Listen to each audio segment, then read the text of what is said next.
So far, researchers have been unable to identify just what kind of creatures Chupacabra are. Could they be a genetic anomaly, an accident of nature? Or could they be some kind of monster genetically engineered by man? Perhaps the answers can be found by examining events that occurred in the years before Chupacabra was first discovered in 1995. Ceiba, Puerto Rico, 1943. In the midst of World War II, President Franklin Roosevelt becomes convinced that the United States needs an airbase in the Caribbean.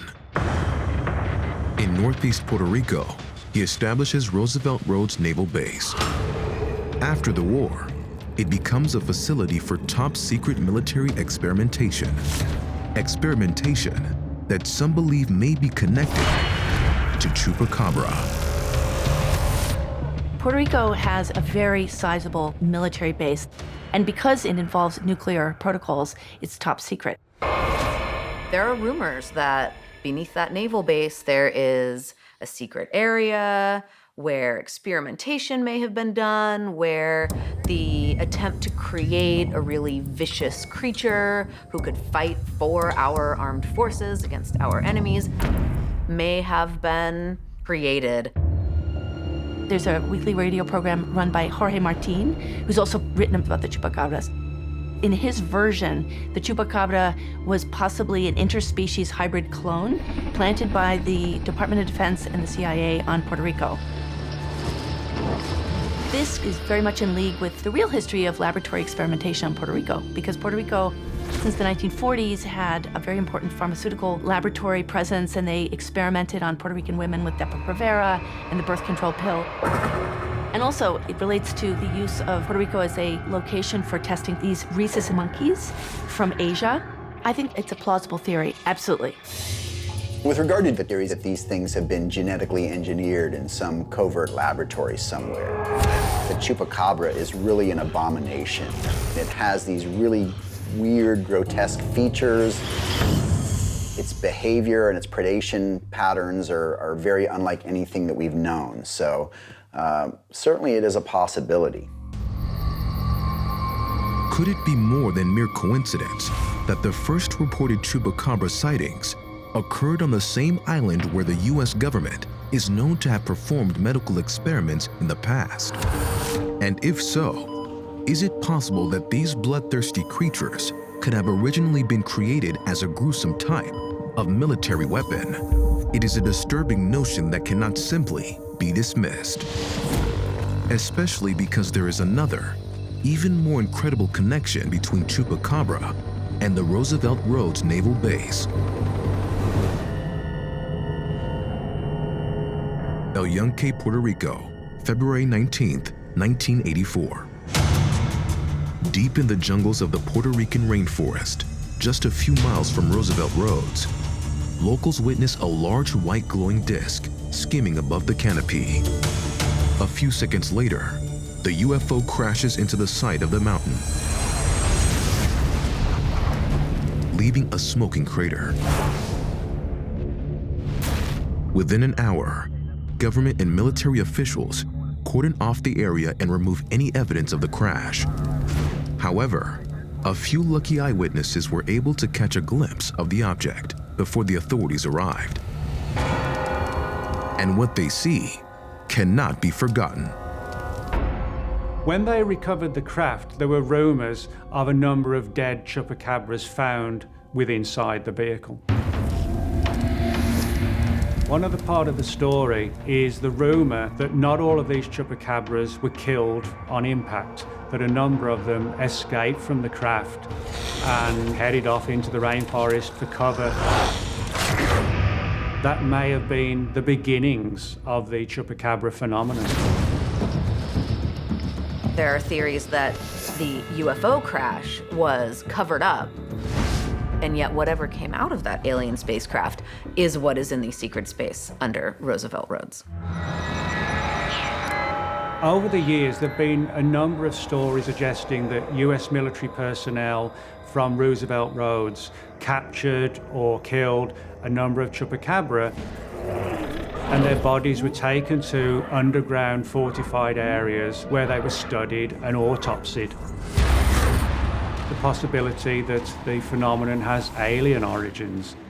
It sounds fantastic, but in the 1990s, there was a lot of UFO activity in the El Yunque rainforest where the Chupacabra was seen. I think it's very easy to make that connection. Could it be that scientists at Roosevelt Roads did not create Chupacabra, but instead discovered one in a UFO and studied it? And if so, does this mean that Chupacabra are not just monsters, but monsters from outer space? According to some cryptozoologists, the answer is a far-fetched but otherwise disturbing yes. As far as they're concerned, the connections between Chupacabra and UFO incidents are both frequent and undeniable. They also believe that the creatures did not come here by accident, but were deliberately sent here as a living form of biological infection. Coming up. We think of zombies as a contagious disease. We think of vampires as a contagious disease. It would only make sense that we would add that same idea into the Chupacabra. Ever since Chupacabra were first sighted in 1995, cryptozoologists and researchers have proposed a wide range of theories in order to explain their existence. Some suggest they are some type of mutant coyote. Others say they are blood-sucking vampire dogs. And there are even those who believe they are the result of a military experiment gone horribly wrong. But could the most outrageous theory also be the most credible? Could Chupacabra be some type of extraterrestrial creature? 2, 1, ignition. Cape Canaveral, Florida. Liftoff. January 31st, 1961. An MR2 rocket is launched to a height of 130 miles, 68 miles beyond Earth's atmosphere. Traveling aboard is an astronaut named Ham. He is the first chimpanzee in space and one of more than a dozen animals, including dogs, that will leave Earth's atmosphere before humans do. In August 1960, the Soviet Union launched a rocket into space which had 2 dogs on board, Belka and Strelka. And those 2 dogs were the first dogs to go into orbit and come back safely. Now, one of the intriguing angles, if you like, is that perhaps extraterrestrials were launching creatures into our atmosphere and coming down on our planet. And whereas we were using dogs, maybe the aliens were using what we call the Chupacabra. If these Chupacabra were in orbit, crashed in Puerto Rico, escaped from their craft, then you can easily see how that phenomenon could have begun and spiraled to where we are now. There's precedent for animals being put into space. We did it. The Soviets put animals into space as a test, as an experiment to see if it would be safe for us. Why wouldn't aliens do the same thing in running tests of their own space travel ability, put their own lab animals or test animals into a spacecraft and launch it? And if that craft lands on our planet, here we have alien test subjects, alien lab animals roaming around our planet, an alien animal, a test animal, drinking blood. Maybe that's just what they need to live. That's the only substance they're able to find on our planet that sustains them. We're talking about situations similar to the 1987 movie Predator, where you have this strange creature sort of roaming around the rainforests and picking off these people one by one.